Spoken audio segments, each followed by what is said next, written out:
भारत ने दरियाए झेलम में बगैर इत्तला के पानी छोड़ दिया है। बगैर इत्तला दिए मुजफ्फराबाद के इलाके हटियावाला में दरियाए झेलम में पानी छोड़ दिया। पाकिस्तान के कब्जे वाले कश्मीर में भारत विरोधी ताकतों में हड़कंप मच गया है। इस हड़कंप की वजह खुद पाकिस्तान ने बनाई है। आतंकियों के इशारे पर चलने वाली पाकिस्तानी मीडिया ने सनसनीखेज आरोप लगाया है कि भारत ने बिना किसी सूचना के झेलम नदी में पानी छोड़ दिया, जिसके चलते पीओके में भयंकर बाढ़ आ गई है। एक बार फिर साफ कर दें कि ये दावे सिर्फ पाकिस्तानी मीडिया के हैं, भारत का इनसे कोई वास्ता नहीं है। पाकिस्तान का कहना है कि उनके लोग यह मानकर बैठे थे कि नदी सूखने वाली है, उनकी जमीनें बंजर हो जाएंगी, लेकिन भारत ने अचानक नदी में पानी छोड़कर सब चौंका दिया। सोशल मीडिया पर इसको लेकर कई वीडियोज वायरल हो रहे हैं। इन वीडियोज में कितनी सच्चाई है ये कहना मुश्किल है, लेकिन पाकिस्तान इनके जरिए अपने लोगों में डर पैदा कर रहा है। हालांकि भारत के खिलाफ यह झूठा प्रचार पाकिस्तान को ही भारी पड़ गया है।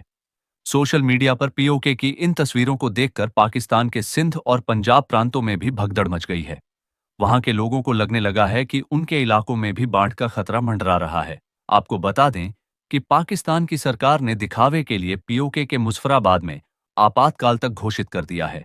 इतना ही नहीं, पाकिस्तानी सेना 200 रुपए में यूट्यूबर्स को लेकर पीओके पहुंच गई है, ताकि यह दिखाया जाए कि इंडस वाटर ट्रीटी के सस्पेंड होने के बाद पीओके में बाढ़ ने कहर बरपाया है। ये यूट्यूबर्स दावा कर रहे हैं कि वे झेलम नदी के किनारे खड़े हैं, लेकिन इनके दावों की सत्यता पर सवाल उठ रहे हैं। मजे की बात यह है कि अब पाकिस्तान के साथ साथ बांग्लादेश की मीडिया भी भारत पर उंगली उठा रही है। बांग्लादेश को डर सता रहा है कि उनके देश में भी ऐसी ही स्थिति पैदा हो सकती है। दरअसल बीजेपी के वरिष्ठ मंत्री निशिकांत दुबे ने हाल ही में कहा था कि अब बांग्लादेश का पानी रोकने का वक्त आ गया है। खैर, पाकिस्तान और बांग्लादेश को उनके झूठे आरोप लगाने दें, लेकिन एक बात बिल्कुल साफ है और दुनिया को इसे समझ लेना चाहिए। भारत ने इंडस वाटर ट्रीटी को सस्पेंड कर दिया है।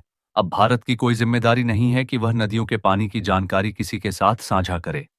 भारत को यह बताने की जरूरत नहीं कि नदी में कितना पानी रोका गया या कितना छोड़ा गया, क्योंकि इंडस वाटर ट्रीटी अब खत्म हो चुकी है। पहले भारत नियमित रूप से पाकिस्तान को नदियों के जलस्तर, बाढ़ की चेतावनी और ग्लेशियर्स के पिघलने की जानकारी देता था। भारत यह भी बताता था कि नदियों का पानी कम हो रहा है, ताकि पाकिस्तान पहले से तैयारी कर ले, लेकिन अब भारत ऐसी कोई जानकारी नहीं दे रहा।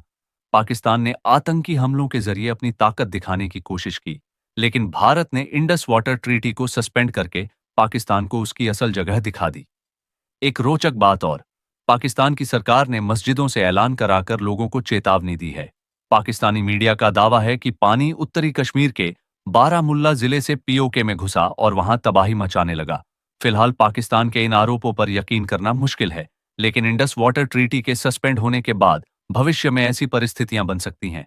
आइए अब एक नजर डालते हैं कि इंडस वाटर ट्रीटी के रद्द होने से पाकिस्तान में क्या क्या तबाही मच सकती है। पहली तबाही यह है कि भारत अब पाकिस्तान को नदियों के प्रवाह, बाढ़ की चेतावनी या ग्लेशियर पिघलने की कोई जानकारी नहीं देगा।